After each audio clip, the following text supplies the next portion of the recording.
Yan, okay. Pag-usapan ngayon natin to, no, kasi medyo marami pa nalilito dito eh. Okay.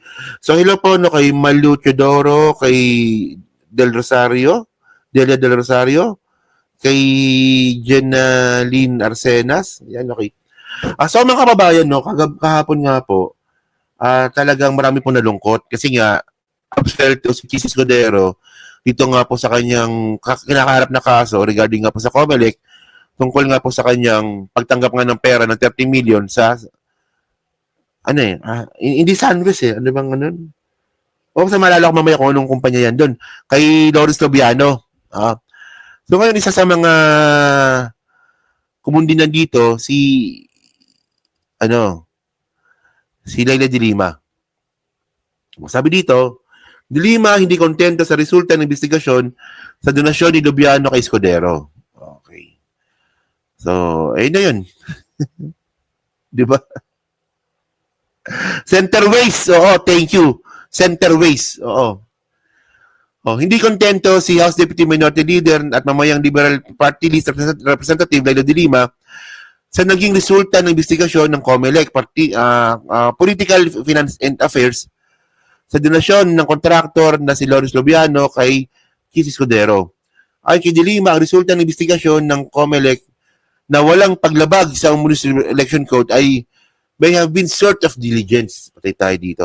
Alam niyo mga kababayan, na mangyayari kasi dito, kung nakalusot po si Chis dito, marami pong gagaya nito. For example, ako, politiko ako, ay pwede pala tumanggap sa pera ng nung nagmamayari ng isang kumpanya. So, bad president ang tawag dito no?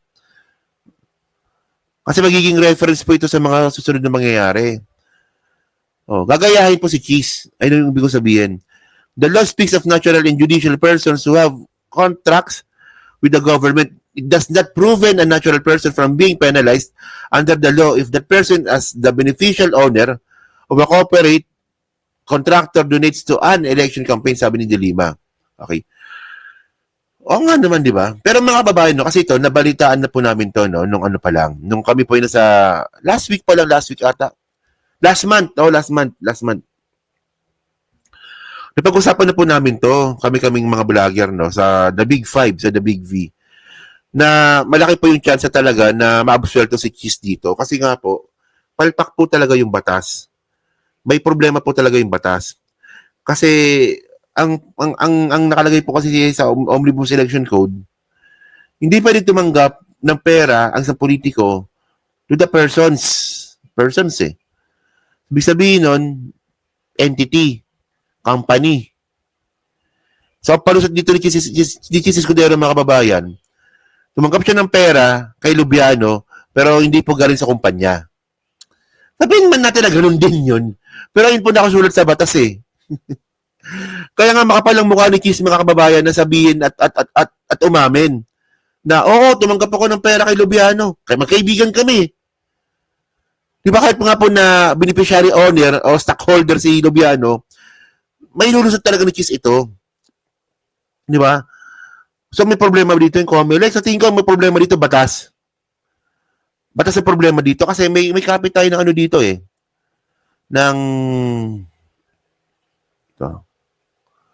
Ito yung desisyon. Sabi dito, ito yun eh. So, this resolves the motu proprio investigation on the alleged violation under Section 995 of the Omnibus Election Code by the national candidate and this contribution or contributor based on the SOSE. So, sa page 2, nakalagay naman dito sa page 2. Okay.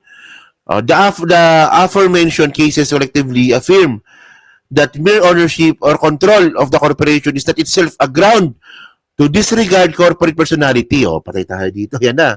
In general, corporation, whether stock or non-stock, are treated as separate and distinct legal entities from the natural person composing them. Kita nyo, di ba? Ayun na po. Tama nga.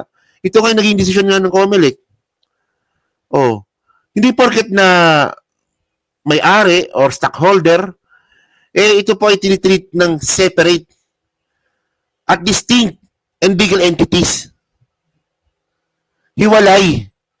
So, iba si Lubiano, kasi siya yung may-ari ng Centerways, iba yung Centerways. Ayun ba? Centerways, no? Centerways, o tama. Oh. So, kaya nakalusot po si Cheese. So, actually, ang problema dito, batas. Kasi, for example, sabihin na nga natin no, na pumabor si Comelec dito nga po sa petition para kasuhan si Cheese. Pag yan po umakit sa Supreme Court, ibabasura din po kasi yan.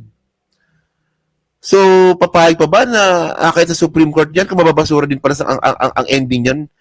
Siyempre, aksaya ng oras po yan. Baka magalit pa yung Supreme Court dito. Eh. Alam nyo naman palang ganyan eh. Ba't ganyan ginawa ninyo? Oh. So, well, hindi naman po natin maiiwasan na mag-isip yung taong bayan tungkol sa baka nagkabayaran nga na posible naman mangyari. Oo. Pero syempre, kung mambibintang tayo ng bayaran, no, di evidence. Di ba? So, yun nga yung point natin mga kababayan, no? Di ba? So, tayo, di ba? Tayo, nagbabanggit tayo na kung magbibintang kayo sa presidente, dapat may ebidensya. So, tayo din, ganun din dapat.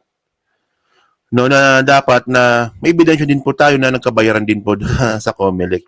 Pero di ko po inaalis na pwedeng mangyari talaga yon. Hindi po natin inaalis. Pero syempre, kailangan natin dito ebidensya eh. Di ba? So, ngayon, hindi, pero ang point dito, ako nalulungkot pa rin po talaga ako dito sa nangyari po na to. Kasi kahit alam na nga natin na talaga malabo talaga na at may laban si Cheese dito sa kaso po na to, eh syempre ito yung point natin dito eh. Kung kayo po si Cheese Escudero, kung kayo sa katayuan niya, gagawa din kayo ng paraan para hindi po kayo mag-guilty dito po sa kaso na to. Gagawin niyo rin po lahat. At ayun din po yung ginawa niya nga ngayon. Na hindi na po ito surprising sa totoo lang. At malamang ito rin po yung gagawin din po ng mga akusado sa flood control project. Kayo ba, papayag ba kayo na ganun-ganun lang yon? Na pag kayo, tinuro kayo ng ICI na kakasuhan kayo, ganun-ganun lang ba yon? Siyempre, nilaban din po kayo. Diba? Pero by the way, ang point natin dito, hindi pa po tapos. No, hindi pa po tapos, no, na hindi pa tapos itong kinakaharap ni Cheese kasi kasama po siya sa mga kakasuhan sa ICI. Pag doon pa nakalusot pa siya doon, ibang usapan na 'yon. Oo. Pag siya nakalusot pa doon, ibang usapan na 'yon. Di ba? So yan no, so thank you mga kababayan no. So kayo po no, nung masabi niyo nga po dito sa pagbasura nga po ng kaso ni Cheese Escudero, din po sa Comelec. So yan, so thank you no, hello po kay Bergie Badiola, no? Kay Rowena Sanchez, kay Delia Rosario, kay Ana Lisa. Ayan, kung mabasa.